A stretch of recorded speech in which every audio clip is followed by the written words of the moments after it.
कल शाम 7 बजे मैं स्टॉप बीच पर तुम्हारा इंतजार करूंगा। उस लड़के ने उल्टा चलते हुए लड़की से मुस्कुरा कर कहा। लड़की उस लड़के को ना समझे से देखने लगी। फिर उसने मुस्कुरा कर पूछा, क्यों? बस मैं इंतजार करूंगा, तुम आना, कल कुछ खास है, लड़के ने कहा और पलटकर सीधा चलने लगा और कल के बारे में सोचकर मुस्कुरा दिया। Excuse me, hello, are you listening? लड़की ने अपने सामने चलते लड़के के पीछे लगभग भागते हुए आवाज लगाई।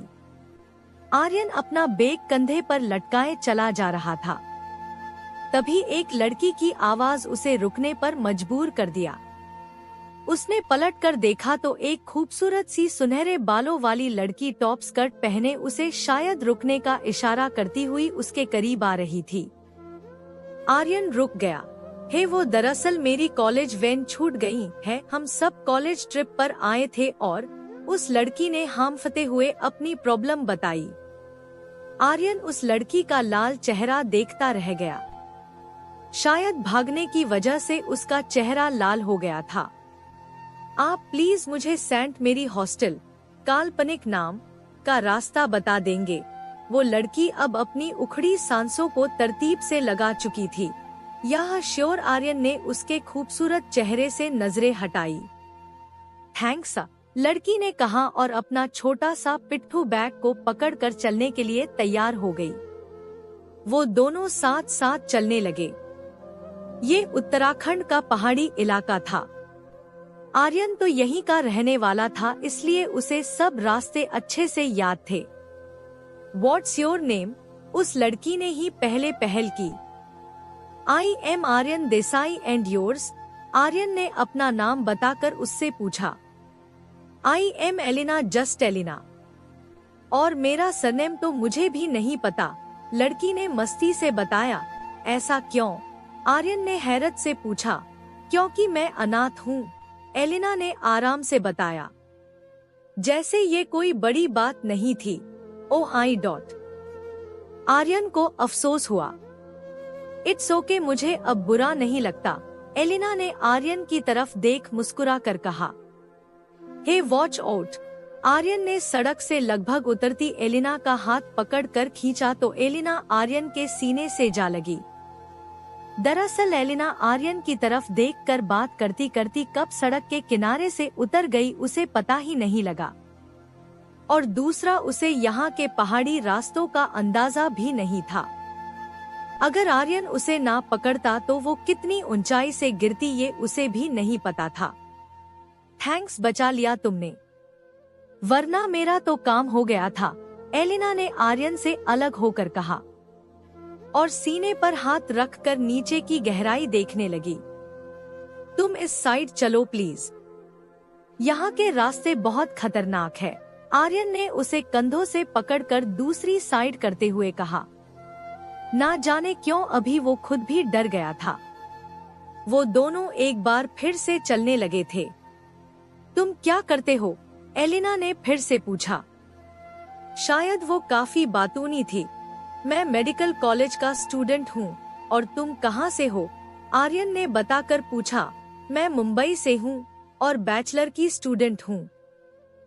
यहाँ हमारे कॉलेज का टूर आया है और हमेशा की तरह मैं फिर से खो गई। तुम्हें पता है, मैं बचपन में भी कई बार खो जाती थी, फिर सिस्टर सोफिया मुझे ढूंढ कर लाती थी। एलिना अब काफी फ्री होकर आर्यन से बात कर रही थी। आर्यन भी उसे दिलचस्पी से सुन रहा था। ये नाजुक नाजुक सी गुलाबी लड़की उसे बहुत प्यारी लग रही थी और उसका चंचलपन उसे और कशिश बख्श रहा था। और कितनी दूर है? मेरे तो पैर दुख गए, कोई बस नहीं मिलती क्या यहाँ से? एलिना ने एक जगह रुककर पूछा। उसकी सांस फूल रही थी। इस वक्त तो कोई बस नहीं मिलेगी, तुम थोड़ी देर बैठ जाओ, बस थोड़ा दूर ही रह गया है, आर्यन ने शाम के बढ़ते अंधेरे को देखकर कहा। एलिना पास पड़े एक बड़े से पत्थर पर बैठ गई। आर्यन भी वहीं पड़े दूसरे पत्थर पर टिक गया। तो एलिना ने आर्यन को ध्यान से देखा जो शायद खुद भी थक गया था। सॉरी, मेरी वजह से तुम भी थक गए, एलिना ने कहा तो आर्यन ने चौंक कर एलिना को देखा। वो उसे ही देख रही थी। इट्स ओके, मेरा तो लगभग रोज का काम है। आर्यन ने उसके खूबसूरत चेहरे से नजर हटाई। एलिना मुस्कुरा दी। थोड़ी देर बाद वो फिर से बातें करते हुए आगे निकल गए थे। कड़कती बिजली के साथ जोरदार बारिश ने सारा शहर जाम कर दिया था। सड़कों पर घुटनों तक पानी भर गया था।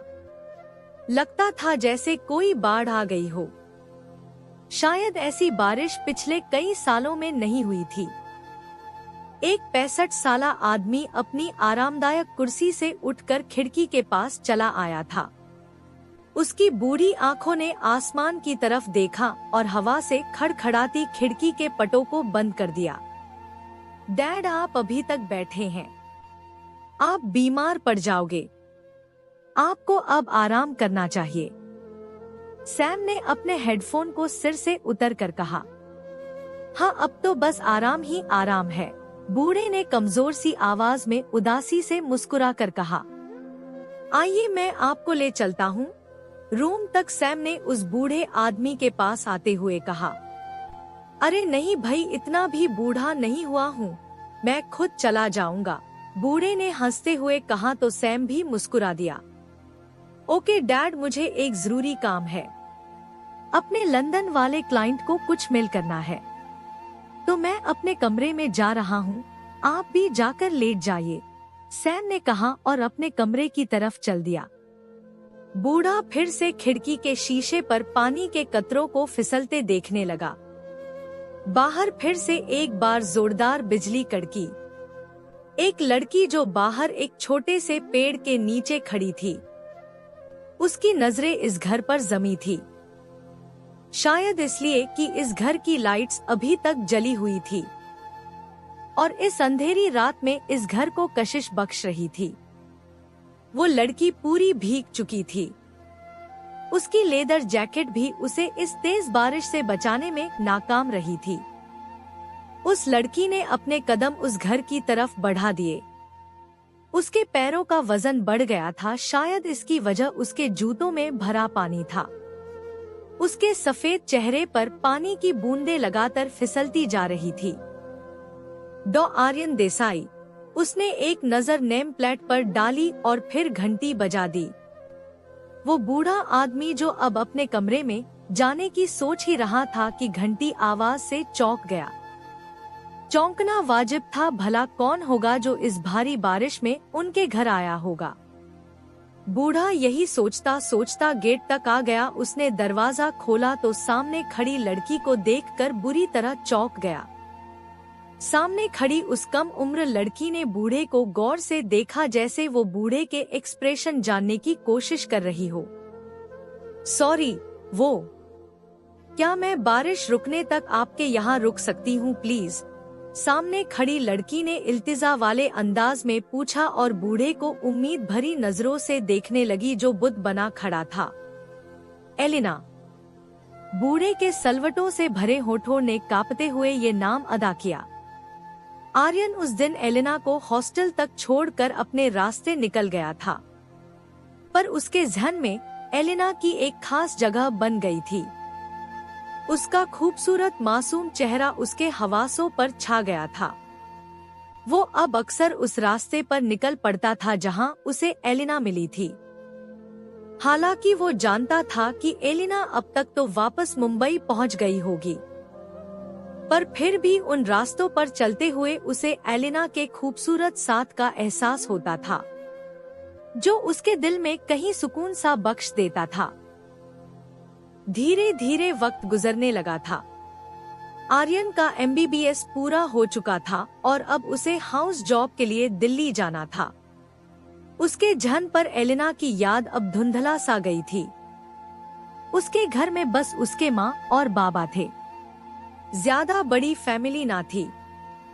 उसके माँ बाबा को आर्यन से बहुत उम्मीदें जुड़ी थी और उन्हीं उम्मीदों पर पूरा उतरने के लिए वो दिल्ली रवाना हो गया था। कुछ ही दिन में वो वहाँ अच्छे से सेटल हो गया था। एक दिन वो हॉस्पिटल से निकला ही था कि उसने देखा एक लड़की अपने बैग से 2 लड़कों की अच्छे से धुनाई कर रही थी। लड़की के बाल बिखर कर उसके चेहरे पर पूरी तरह फैल गए थे, पर वो सब कुछ भुलाए पूरी ताकत से उनकी धुनाई कर रही थी। आर्यन जा तो रहा था सीधा ही, पर लड़कों की चीखों ने उसे ये देखने पर मजबूर कर दिया था। वो लड़के जैसे ही मौका मिला दोनों अपनी अपनी जान बचाकर भाग खड़े हुए।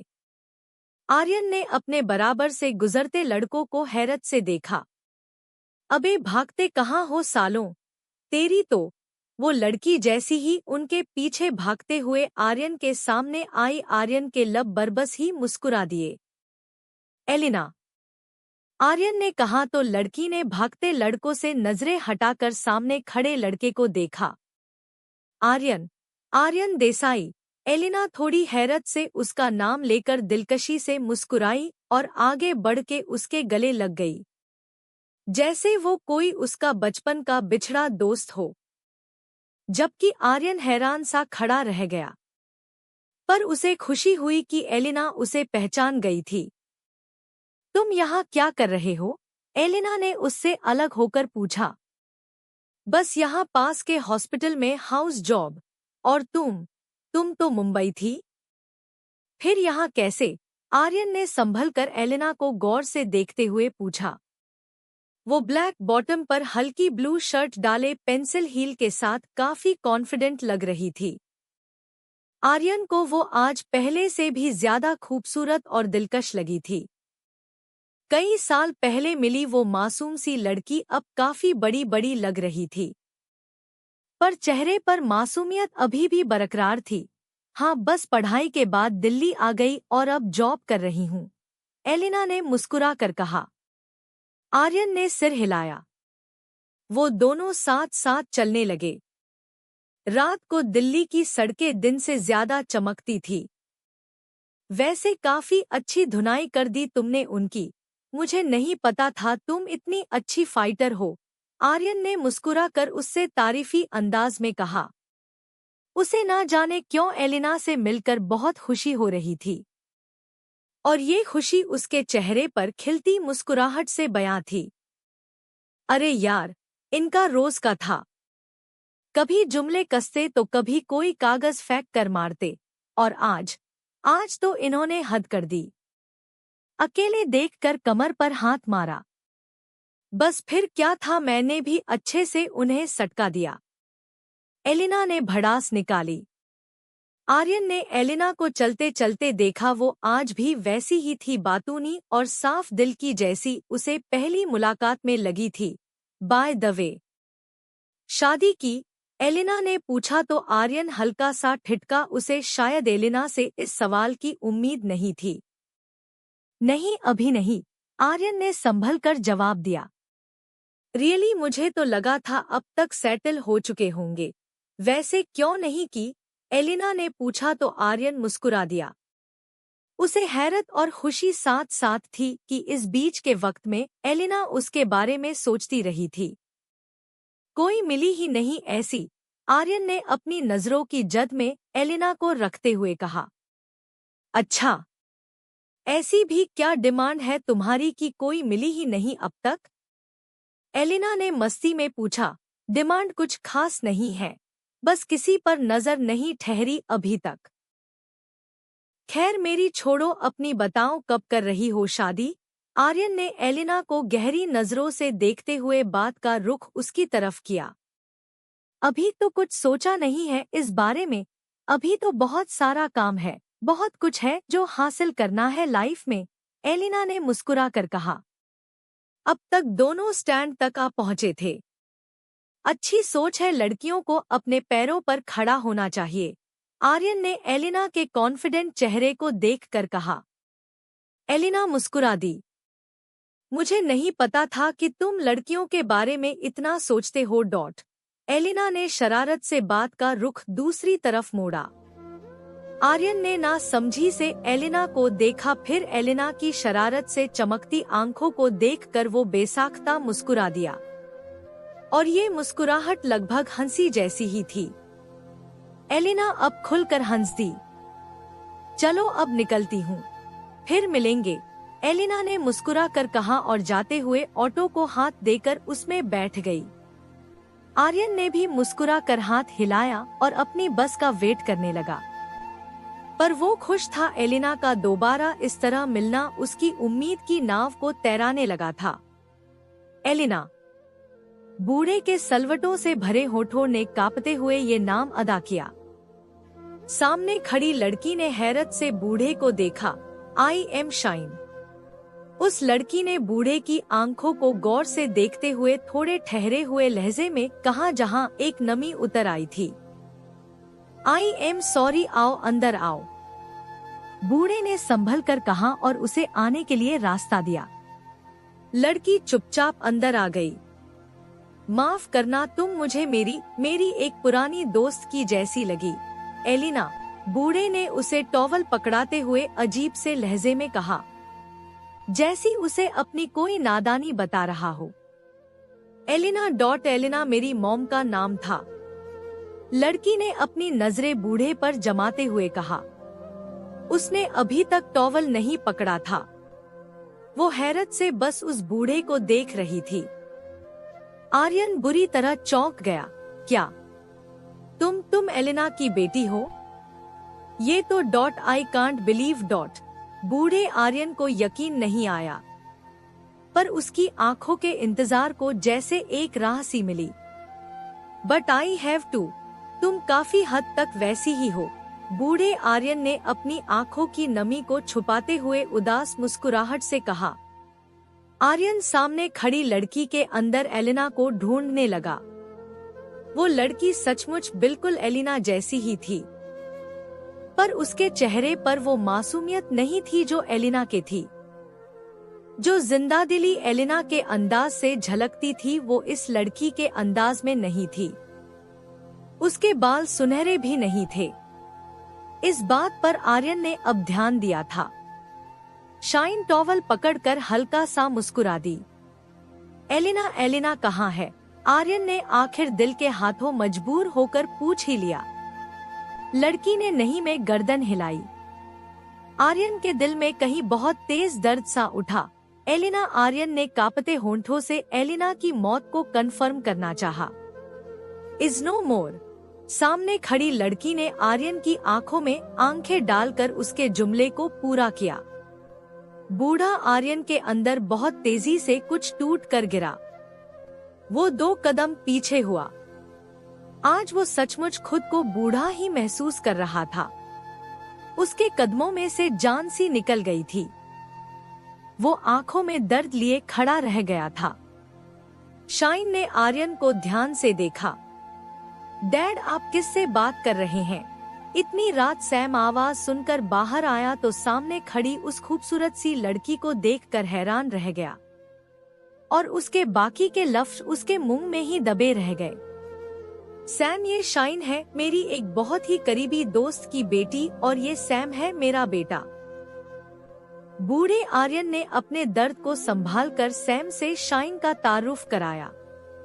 हेलो, लड़की ने अपनी टॉवल से खुद को पोंछना रोककर हल्का सा मुस्कुरा कर कहा। तो सैम उस खूबसूरत लड़की के सहर जादू से बाहर निकला। हेलो, सैम ने हल्का सा सिर हिलाकर कहा। अब अक्सर आर्यन और एलिना की मुलाकात होने लगी थी। एलिना की बेबाकी और शरारत में आर्यन अपना दिल खो बैठा था। एलिना उसके लिए क्या फील करती थी, उसे नहीं पता था। बस वो एलिना के साथ खुश था। उसने सोच लिया था कि वो अपनी सारी जिंदगी एलिना के साथ ही बिताएगा। बातों बातों में वो उसे काफी बार अपनी फीलिंग जता चुका था, पर एलिना पता नहीं समझी भी थी या नहीं। पर वो आर्यन के साथ हमेशा हंसती मुस्कुराती रहती थी, शरारतें करती रहती थी।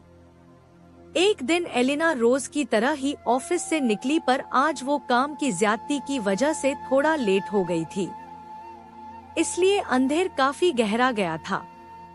वो अपने रास्ते जाने लगी तो जिन 2 लड़कों की उसने धुनाई की थी वो आज फिर उसके सामने खड़े थे, पर तादाद में 2 ज्यादा। आज उनके इरादे खतरनाक थे। एलिना ने उन्हें देखा तो उसकी पकड़ अपने बैग पर कस गई। उसने पलटकर आसपास नजरें घुमाई। लोग तो थे, पर कुछ कम, और देखने में वो भी कुछ खास शरीफ नहीं लग रहे थे। एलिना ने अपनी पेंसिल हील उतार कर हाथ में ली और तेजी से पलटकर भागने लगी, क्योंकि आज उसे उनके इरादे बेहद खतरनाक लगे थे। और फिर आज वो 2 नहीं 4 थे, और ऐसा में उनसे पंगा लेना महंगा पड़ सकता था। इसलिए वो बिना पीछे पलटे भागती जा रही थी। वो लड़के भी एलिना के पीछे लपके। एलिना ने एक पतली सी गली देखी तो वो उसमें घुस गई और वहां खड़ी एक ठेली के नीचे छुपने के हिसाब से बैठ गई। उसने आज एक पेंसिल स्कर्ट पहनी थी जिससे उसे बैठने में काफी दिक्कत हो रही थी, पर फिर भी वो दम साधे बैठी रही। उसकी धड़कनें काफी तेज थी। सफेद माथे पर पसीने की बूंदें चमक गई थी और चेहरे पर कहीं ना कहीं खौफ की लकीरें भी उभर आई थी। वो ठेली के नीचे से उन लोगों के पैरों को देख रही थी जो आसपास उसे ही ढूंढ रहे थे। जब वो नहीं दिखी तो वो लोग दूसरी गली में मुड़ गए। एलिना को जब उनके जाने का यकीन हो गया तो वो बाहर निकल आई, पर ठेली के नीचे से बाहर निकलते वक्त उसके कंधे में कील घुस गई जो उसके कंधे को काफी दूर तक चीर गई थी। आह! एलिना की दर्द के मारे चीख निकल गई। आंखों से आंसू बह निकले। वो बड़ी मुश्किल से अपने खून से लथपथ कंधे को थाम कर वहां से निकली। उसने अपने बैग से अपन रुमाल निकालकर कंधे पर रखा, पर खून काफी निकल गया था। उसकी शर्ट भी फट गई थी। उसे याद आया कि पास में ही आर्यन का हॉस्पिटल है। वो चौकन्ना नजरों से अपनी सिसकियों को रोकती और कंधे को थामती हॉस्पिटल की तरफ बढ़ गई, पर बार बार वो पीछे पलटकर देखना नहीं भूली थी। कैसा हुआ ये? आर्यन ने उसके कंधे को साफ करते हुए पूछा। यूं तो वो शाम को चला जाता था, पर आज उसकी नाइट ड्यूटी थी, इसलिए वो हॉस्पिटल में ही था। एलिना को ऐसी हालत में देखकर वो घबरा गया था। तुम्हें याद है मैंने उस दिन उन 2 लफंडरों की पिटाई की थी? उन्होंने आज बदले में एलिना उसे सारी कहानी बताती चली गई। आगे से मैं तुम्हें पिक करूंगा, अकेली नहीं जाओगी तुम, और हम कल ही उनके खिलाफ रिपोर्ट लिखवाएंगे, आर्यन ने कहा और मेडिकल धागे को सुई में पिरोने लगा। एलिना के जिस्म चिर गया था, इसलिए उसे सीना जरूरी था। एलिना ने आर्यन की बात पर उसे गौर से देखा। एलिना को वहाँ सिर्फ अपने लिए परेशानी और मोहब्बत ही दिखी। आज से पहले किसी ने उसके लिए इस तरह फिक्र नहीं जताई थी। एलिना मुस्कुरा दी और आर्यन को प्यार से देखने लगी जो उसकी तरफ ही बढ़ रहा था। आर्यन एलिना के खुले कंधे को बेहद ध्यान से सीने लगा। एलिना ने दर्द से अपनी आंखें बंद कर ली। उसकी बंद आंखों से ही आंसू बहने लगे थे। उसने अनजाने में ही आर्यन की शर्ट को कमर से पकड़ लिया था। दर्द की शिद्दत में उसने ध्यान नहीं दिया था, पर आर्यन ने एलिना को इस तरह करते देखा उसे एक प्यारा सा एहसास हुआ। शायद ये एहसास भरोसे का था। आर्यन एक डॉ था और उसने ये कई मर्तबा किया था, पर आज एलिना के कंधे को सीते वक्त उसे बहुत ही तकलीफ सी हो रही थी। शायद इसलिए कि वो एलिना से मोहब्बत करता था। हो गया डॉट, आर्यन ने धागे को काट कर कहा तो एलिना ने अपनी आंखें खोली। अब उसका ध्यान अपने हाथ पर गया। उसने जल्दी से आर्यन की शर्ट छोड़ी।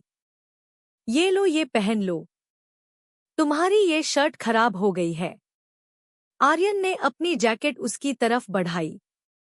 अब एलिना को एहसास हुआ कि वो कितनी देर से उसके सामने सिर्फ स्पेगडी में थी। उसने जल्दी से उसकी जैकेट ली और पहन ली। उसके चेहरे पर झिझक और शर्म के मिले जुले भाव आ गए थे। गाल शर्म से देहक गए थे। उसने नजरें उठाकर देखा तो आर्यन अपने दूसरे काम में लग गया था। एलिना मुस्कुरा दी। उसे अचानक ही एहसास हुआ कि आर्यन के सामने ऐसे रहने में भी उसे कुछ गंदा क्यों नहीं लगा, क्योंकि आर्यन की नजरें इतनी साफ थी कि वो कुछ गलत महसूस ही नहीं कर पाई। उसकी आंखों में एलिना के लिए मोहब्बत के साथ साथ इज्जत भी थी। एलिना उसे गौर से देखने लगी। ये लो, ये टैबलेट अभी ले लो। बाकी फार्मेसी से कलेक्ट कर लेना और टाइम से ले लेना, वरना इन्फेक्शन होने का खतरा रहेगा।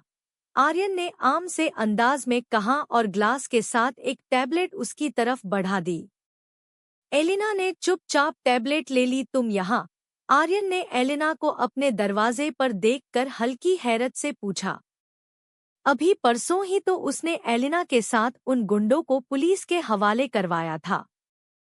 आज एलिना को अपने गेट पर देखकर वो हैरान रह गया था। हाँ, ये तुम्हारी जैकेट देने आई थी। एलिना ने पहनी हुई जैकेट की तरफ इशारा किया और आर्यन को हटाती सीधी अंदर आ गई। आर्यन दरवाजे पर हैरान सा खड़ा रह गया। उसने दरवाजा बंद किया और एलिना के पीछे पीछे आ गया।